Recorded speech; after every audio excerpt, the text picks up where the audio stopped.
이 시간 우리에게 주신 하나님의 말씀은 신약의 말씀 고린도전서 7장 17절에서 24절까지 말씀입니다. 고린도전서 7장 17절에서 24절까지 말씀을 제가 봉독하겠습니다. 오직 주께서 각 사람에게 나눠주신 대로 하나님이 각 사람을 부르신 그대로 행하라. 내가 모든 교회에서 이와 같이 명하노라. 할례자로서 부르심을 받은 자가 있느냐? 무할례자가 되지 말며 무할례자로 부르심을 받은 자가 있느냐? 할례를 받지 말라. 할례 받는 것도 아무것도 아니요 할례 받지 아니하는 것도 아무것도 아니로되 오직 하나님의 계명을 지킬 따름이니라. 각 사람을 부르심을 받은 그 부르심 그대로 지내라. 내가 종으로 있을 때에 부르심을 받았느냐? 염려하지 말라. 그러나 내가 자유롭게 될 수 있거든 그것을 이용하라. 주 안에서 부르심을 받은 자는 종이라도 주께 속한 자유인이요 또 그와 같이 자유인으로 있을 때에 부르심을 받은 자는 그리스도의 종이니라. 너희는 값으로 사신 것이니 사람들의 종이 되지 말라. 형제들아, 너희는 각각 부르심을 받은 그대로 하나님과 함께 거하라. 아멘. 우리 교회 소망부 어른들과 함께 소풍을 가면 어르신들이 즐겨 부르는 노래가 있습니다. 내 나이가 어때서라는 노래인데요, 이 노래는 이렇게 시작합니다. 야야야 내 나이가 어때서 사랑의 나이가 있나요? 마음은 하나요? 느낌도 하나요? 그대만이 정말 내 사랑인데. 내 나이가 어때서라는 이 말은 나이는 아무 상관이 없다는 말입니다. 이 노래는 사람과 사람이 사랑하는데 나이는 아무 상관이 없고 사랑하는 마음이 중요하고 사랑하는 마음을 확인할 수 있는 느낌이 중요하다고 노래하고 있습니다. 어른들이 이 노래를 좋아하시는 이유는 노랫말이 어른들의 마음에 와닿기 때문입니다. 우리나라 역사상 70세 이상의 인구가 이렇게 많았던 적이 한 번도 없어서 지금까지 어른들의 마음에 대해서 우리가 생각해 본 적이 없습니다. 사랑이라는 감정은 당연히 10대, 20대, 30대 젊은이들의 전유물처럼 우리는 여겨왔습니다. 그러나 현재 우리나라 총인구 5,150만 명 가운데 11.6%인 596만 명이 70세 이상입니다. 많은 국민이 70세 이상이 되어보니 나이가 들어도 사랑이라는 감정을 느낀다는 것을 알게 되었습니다. 그런데 그 마음을 노래에 담아내니 어른들이 이 노래를 좋아할 수밖에 없습니다. 노랫말이 마음에 와닿기 때문입니다. 사랑은 나이가 문제가 아니라 마음이 중요하다는 것은 고령화 시대의 새로운 깨달음입니다. 오늘 본문 말씀에서 사도 바울은 자기가 예수를 믿고 난 후에 새롭게 깨달은 것을 말하고 있습니다. 오늘 본문 19절 말씀입니다. 할례 받는 것도 아무것도 아니요 할례 받지 아니하는 것도 아무것도 아니로되 오직 하나님의 계명을 지킬 따름이라. 유대인들은 할례를 받고 이방인들은 할례를 받지 않습니다. 그래서 할례를 받고 받지 않고의 문제는 유대인이냐 이방인이냐의 문제입니다. 고린도 교회는 유대인과 이방인 사이에 다툼이 있었던 겁니다. 유대인들은 태어난 지 8일 만에 할례를 받습니다. 할례는 선택받고 구원받은 하나님 백성의 징표입니다. 그래서 유대인들에게 할례는 너무나 중요하고 유대인 가운데서도 바리새파 출신인 사도 바울에게는 더욱 그렇습니다. 그렇게 할례를 중요하게 생각하던 바울이 예수를 믿고 난 후 복음을 전하는 사도가 되어서 이방 땅인 그리스 지역에 있는 고린도의 교회를 개척하고 1년 6개월 동안 이방인인 고린도 교회 성도들을 가르치면서 할례를 받아야 한다라고 가르치지 않았습니다. 예수 그리스도의 복음과 성경 말씀만을 열심히 가르쳤습니다. 그리고 이 정도면 교회가 든든히 섰다 싶어서 성도들에게 교회를 맡기고 다른 지역으로 전도 여행을 떠났습니다. 그런데 얼마 지나지 않아서 고린도 교회가 할례 문제로 다툰다는 소식을 듣게 되었습니다. 고린도 교회 유대인 성도들이 예수 믿고 구원받았다면 구원의 징표인 할례를 받아야 한다고 주장했고 이방인 성도들은 유대인 성도들에게 할례는 십자가 구원에 무익한 것이고 오히려 방해가 되니 할례를 지우라고 반박하면서 서로 다툼이 일어난 것입니다. 이 소식을 들은 바울은 고린도 교회 성도들에게 할례가 어때서라고 편지를 썼습니다. 사람이 구원받고 구원받은 성도가 신앙생활을 하는 데 있어서 할례가 아무 문제가 되지 않고 복음을 믿어 예수님을 주인으로 섬기고 주인이신 예수님의 말씀에 순종하며 사는 것이 중요한 것이니 아무 문제가 되지 않는 할례 때문에 서로 다투지 말라고 권면하고 있습니다. 그리고 바울은 고린도 교회의 또 다른 문제인 주인과 종이라는 신분 문제에 대해서 말하고 있습니다. 오늘 본문 22절 말씀입니다. 주 안에서 부르심을 받은 자는 종이라도 주께 속한 자유인이요 또 그와 같이 자유인으로 있을 때에 부르심을 받은 자는 그리스도의 종이니라. 바울 당시에는 노예제도가 있어서 각 집마다 노예들이 있었습니다.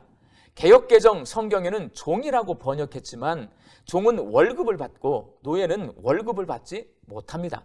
그래서 종보다는 노예로 번역하는 게 더 정확한 번역입니다. 고린도 교회는 소수의 주인 신분인 성도와 다수의 노예 신분의 성도들로 구성되어 있었습니다. 노예제도가 있던 시대에 주인과 노예가 함께 예배를 드리면 어떤 상황이 벌어졌을지 그림이 그려집니다. 제가 군 생활할 때 부대에서 가장 계급이 높은 훈련소 소장님이 기독교인이었습니다. 그래서 주일에 예배당에서 예배 드릴 때 소장님과 간부들이 맨 중앙, 맨 앞자리에 앉아서 예배를 드리면 병사들은 되도록 멀리 떨어져 앉기를 원했습니다. 고린도 교회에도 이와 비슷한 일이 벌어졌을 겁니다. 그래서 바울은 교회 안에서만큼은 신분차별이 없도록 고린도 교회 성도들에게 교회는 주인 따로 노예 따로가 아니라 신분에 상관없이 모든 성도가 한 몸인 공동체라고 가르쳤지만 바울이 떠난 후 노예인 성도들이 교회 안에서 크게 위축된 채로 신앙생활을 하게 되었습니다. 예배 드릴 때 앉는 자리나 예배 후 공동 식사나 교회 운영에 있어서 주인인 성도들과 노예인 성도들 사이에 차별이 생겼습니다. 이 소식을 들은 바울은 노예가 어때서? 라고 편지를 썼습니다. 사람이 구원받고 구원받은 성도가 신앙생활을 하는데 주인이나 노예와 같은 신분이 아무 문제가 되지 않고 예수님을 주인으로 섬기기로 결단하고 예수님의 노예가 되어서 그 말씀에 순종하는 것이 중요합니다. 우리가 이 말씀을 통해 깊이 생각해 볼 문제가 있습니다. 고린도 교회를 세울 때에 바울은 할례를 가르치지 않았고 신분을 따지지 않았습니다. 오직 예수 그리스도의 복음만을 가르쳤습니다. 그래서 고린도 교회 성도들은 유대인과 이방인, 주인과 노예를 차별하거나 문제 삼지 않고 복음에만 관심을 기울인 채 신앙생활을 시작했습니다. 그런데 시간이 얼마 지나지 않아 복음은 잊어버리고 할례와 신분을 따지며 다투고 있습니다. 구원받은 성도에게 가장 중요한 것은 복음을 믿는 것인데 왜 복음은 잊어버린 채 구원받는데 아무 문제가 되지 않는 할례와 신분을 따지며 고린도 교회 성도들은 서로 다투게 되었을까요? 고린도 교회 성도들이 교회가 무엇인지 잘 모르기 때문입니다. 교회가 어떤 공동체인지 잘 모르기 때문에 시간이 흐르면서 복음보다는 할례의 유무와 주인인지 노예인지 신분을 따지며 서로 다투는 공동체로 변질되고 말았습니다. 교회가 어떤 공동체인지를 모르는 성도들이 모여있는 교회는 변질됩니다. 교회는 하나님의 부름을 받은 사람들이 모여있는 공동체입니다. 오늘 본문 17절 말씀입니다. 하나님이 각 사람을 부르신 그대로 행하라. 내가 모든 교회에서 이와 같이 명하노라. 그리고 본문 20절 말씀입니다. 각 사람은 부르심을 받은 그 부르심 그대로 지내라. 오늘 본문 말씀에서 가장 많이 나오는 말이 바로 부르심입니다. 교회는 하나님께서 부르신 사람들이 모여있는 공동체입니다. 하나님은 할례 받은 유대인과 할례를 받지 않은 이방인들을 교회로 부르셨고 신분이 주인인 사람이나 노예인 사람 모두를 고린도 교회로 부르셔서 함께 신앙생활을 하게 하셨습니다. 그래서 성도는 할례나 신분이 중요한 것이 아니라 하나님의 부르심이 중요합니다. 내 발로 교회를 찾아온 것이 아니라 하나님께서 나를 부르셨다는 인식에서 신앙생활이 시작되는 겁니다. 그리고 교회는 예수님의 종들이 모여있는 공동체입니다. 오늘 본문 22절 말씀입니다. 주 안에서 부르심을 받은 자는 종이라도 주께 속한 자유인이요 또 그와 같이 자유인으로 있을 때에 부르심을 받는 자는 그리스도의 종이니라. 교회의 주인은 예수님이시고 성도는 예수님을 주인으로 믿고 섬기는 종입니다. 그런데 성도들끼리 할례와 신분을 가지고 누가 크냐를 따지는 것은 도토리가 키를 재는 것과 마찬가지로 웃기는 일입니다. 하나님이 우리를 그리스도의 종으로 부르셨기 때문입니다. 종이 누가 크냐를 따져봤자 종일 뿐입니다. 하나님께서 성도들을 그리스도의 종으로 부르신 이유는 자유와 기쁨을 누리게 하시기 위해서입니다. 교회 밖 세상에서의 종은 억압과 착취의 대상입니다. 주인이 시키면 어쩔 수 없이 일을 해야 합니다. 안 하면 맞거나 죽기 때문입니다. 그런데 그리스도의 종은 억지로 일하는 종이 아니라 섬기는 사람입니다. 하나님의 은혜가 감사해서 자원해서 섬기고 사명감을 가지고 섬깁니다. 그렇게 섬기는 사람에게 예수님은 섬김의 기쁨을 주십니다. 여기에 교회의 비밀이 있습니다. 교회는 세상에서는 억압과 착취라고 생각하고 싫어하는 일들을 감사와 사명감을 가지고 섬김으로 감당하고 기뻐하는 예수 그리스도의 종들이 모여있는 신앙 공동체요, 섬김 공동체입니다. 교회는 하나님과 함께 사는 공동체입니다. 오늘 본문 24절 말씀입니다. 형제들아, 너희는 각각 부르심을 받은 그대로 하나님과 함께 거하라. 교회는 사람들이 모여 있지만 하나님과 함께 사는 공동체입니다. 교회는 예수님을 주인으로 믿고 섬기는 성도들이 예수님의 말씀에 순종해서 하나님의 뜻과 계획을 이루며 하나님과 함께 사는 공동체입니다. 그래서 세상의 모든 교회는 세상의 다른 공동체처럼 누가 큰지를 따지며 다투거나 돈이나 권력 욕심을 부리는 모습을 보여주는 공동체가 아니라 묵묵히 낮은 자리에서 섬기고 아픔을 치유하고 죄악이 가득한 세상을 거룩하게 회복시키는 예수 그리스도의 모습을 보여주는 공동체가 되어야 합니다. 사도 바울은 할례와 신분 문제로 서로 다투고 있는 고린도 교회 성도들에게 교회는 할례와 신분이 아무런 문제가 되지 않는 공동체고 하나님께 부름받은 예수 그리스도의 종들이 하나님의 뜻을 이 땅에서 이루는 거룩한 공동체라고 말하고 있습니다. 사랑하는 청파동교회 성도 여러분, 여러분은 교회가 어떤 곳이라고 생각하십니까?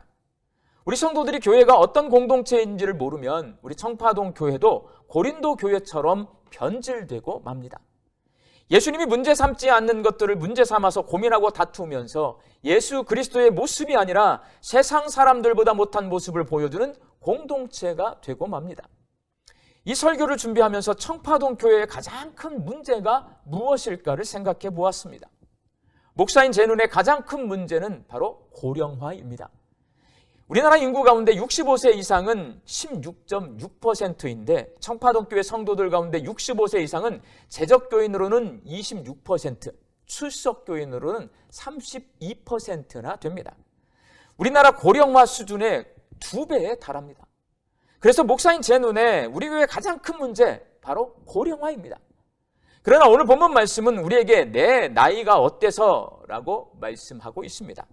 교회는 나이가 문제되는 공동체가 아닙니다. 구원과 신앙생활을 하는 데 있어서 나이는 아무 문제가 되지 않습니다. 나이가 어리다고 구원받고 나이가 많다고 구원받지 못하는 것이 아니고 나이가 어리다고 신앙생활에 미숙하거나 나이가 많다고 신앙생활을 잘하는 것이 아닙니다. 실제로 신앙생활과 나이는 아무 상관이 없습니다. 예수 믿는 성도에게 가장 중요한 것은 복음과 교회 공동체입니다. 하나님의 아들 예수 그리스도가 주님이시라는 복음이 어떤 내용을 담고 있는지를 알고 받아들이고 믿는 사람은 나이와 상관없이 구원받습니다. 교회가 하나님께 부름받은 예수 그리스도의 종들이 이 땅에서 하나님의 뜻을 이루는 거룩한 공동체임을 알고 받아들이고 믿는 성도들이 신앙생활을 잘 할 수가 있습니다. 그런 성도들이 있는 교회는 성도들의 나이와 상관없이 세상 사람들에게 예수 그리스도의 모습을 보여줄 수가 있습니다. 성도 10명 가운데 3명이 65세 이상인 우리 청파동 교회가 당당하게 내 나이가 어때서? 라고 말할 수 있는 신앙 공동체가 될 수 있기를 바랍니다. 청파동 교회 성도들이 복음이 무엇인지, 그 복음을 믿는 성도들이 모여있는 교회가 무엇인지를 정확히 알고 믿고 신앙생활을 해서 우리의 나이와 상관없이 우리 동네 사람들에게 예수 그리스도의 모습을 보여주는 맛있고 멋있는 청파동 교회가 될 수 있기를 예수님의 이름으로 축원합니다. 함께 기도하겠습니다.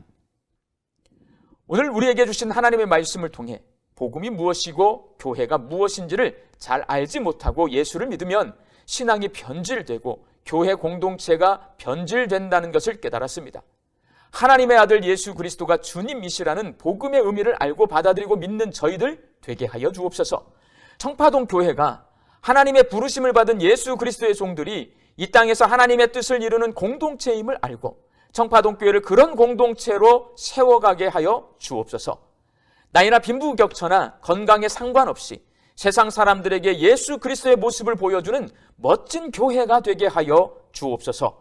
예수님의 이름으로 기도하옵나이다. 아멘.